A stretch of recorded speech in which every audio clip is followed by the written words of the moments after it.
Help me reach 4,000 subscribers. Give the video a like and share your thoughts in the comments. I read every single one. Thank you. I can still see that moment clearly, like it's frozen in time, even though my chest tightens whenever the memory drifts back. My name is Ethan. I'm 29, and I truly believed I was about to marry the woman I adored.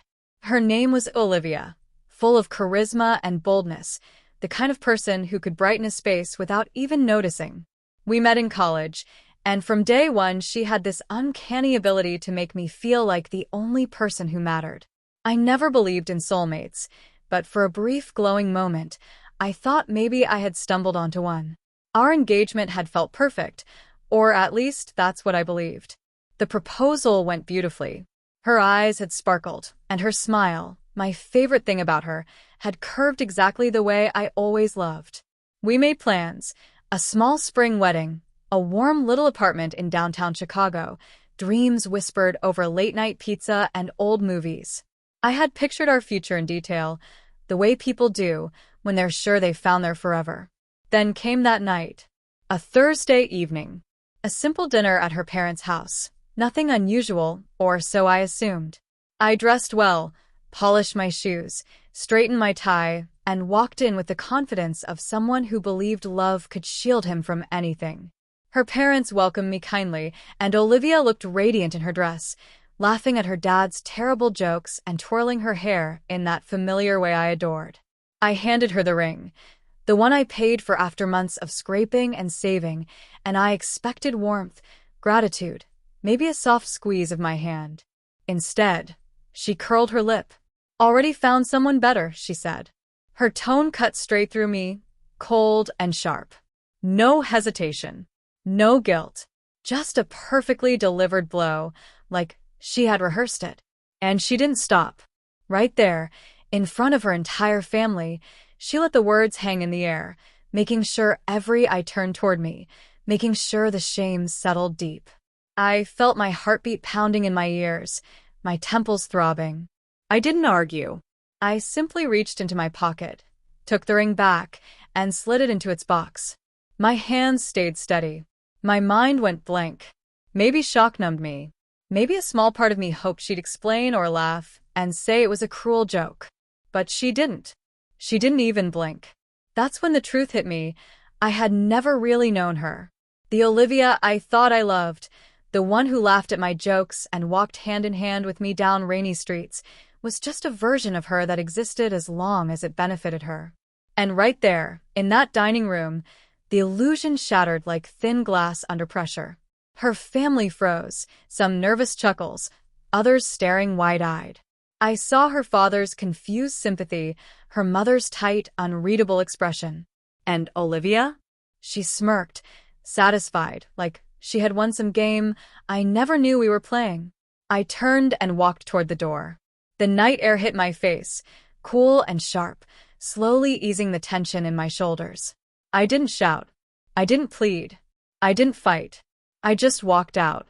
The ring box felt heavy in my pocket, a reminder of the betrayal crushing me harder than any physical weight. As I walked down the street, the city lights blurred into streaks, and I finally allowed myself to breathe. I tried to understand what had just happened. The humiliation, the shock, the realization that the woman I loved didn't love me back. Or maybe she never had. It was almost unreal how quickly years of laughter, plans, and quiet mornings could dissolve with one careless sentence.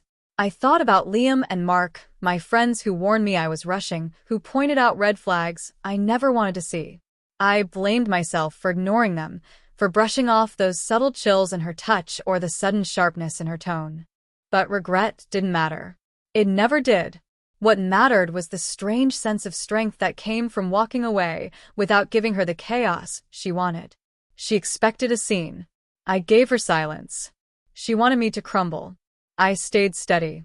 And in that quiet space on the streets of Chicago, I realized something important.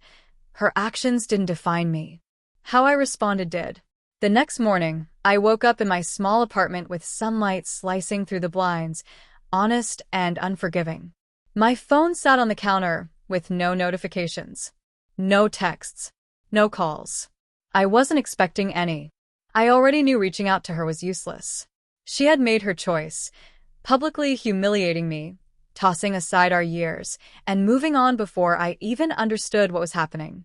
I made coffee and sat at the kitchen table, staring out at a city that didn't care about my heartbreak. And somehow, that indifference felt comforting. The world didn't freeze because I was hurting. Life didn't stop to punish her. Everything kept moving. And I would, too. That afternoon, I called Liam. He answered immediately, cheerful and unaware of the storm I'd survived. I didn't sugarcoat anything. I told him about her sneer, her words, the humiliation. He stayed silent for a moment, then let out a low exhale. "Ethan, that's rough," he finally said. "But you handled it exactly right." I wanted to believe him. A part of me still ached, still wanted to call her and ask why, to get some explanation that would make the pain make sense. But I knew better. You can't reason with someone who chooses cruelty without hesitation. Over the next few days, reality settled in like a heavy fog. Friends checked in, neighbors waved, and life kept going, relentless as always. And every time Olivia crossed my mind, a spark of anger tried to rise. But I didn't let it win. I reminded myself that giving her my peace of mind was giving her power, and I refused. Then came the moment everything shifted. I passed a cafe by the lakefront, the kind of place we once planned to visit, and I saw her across the street, laughing with a stranger. The sight stung, but I didn't freeze or hide. I simply watched from afar. She held herself with the same charm and effortlessness she used when she dismissed me. And suddenly a simple truth hit me. I didn't need her apology. I didn't need her approval or her presence. The humiliation and betrayal were hers to carry, not mine. That thought brought a calm I hadn't felt in weeks. That night, I sat at my desk and made plans, not for revenge, but for myself. Gym sessions, long runs, weekends with friends, trips I had postponed, personal goals I had shelved for her. The ending she forced on me had also given me a new beginning, a chance to reclaim my time, my energy, and my self-respect. Weeks went by. Slowly, the sting faded. Each morning felt lighter. Each night felt calmer. I learned that humiliation only matters if you let it. Olivia tried to make me feel small, but I didn't shrink.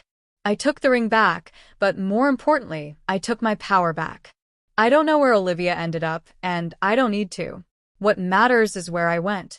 I learned dignity, strength, the quiet confidence of walking away. Many people chase closure or apologies, but I learned that true closure comes from within. The week after everything ended, I didn't cry. I didn't scream. I didn't beg. I lived. And each day, the weight lifted a little more. The world didn't collapse, and neither did I. I was free. Not just from a woman who didn't value me, but from the lie that my worth depended on her validation. I was free to be myself, steady and unapologetic. And now, months later, when I look back, I don't feel bitterness. I feel clarity. I feel strength. Olivia taught me something without intending to. What defines a person is not how they love, but how they stand when love falls apart. I stand tall. I always have. And now, finally, I can do it without fear, without regret, and without her shadow trailing behind me.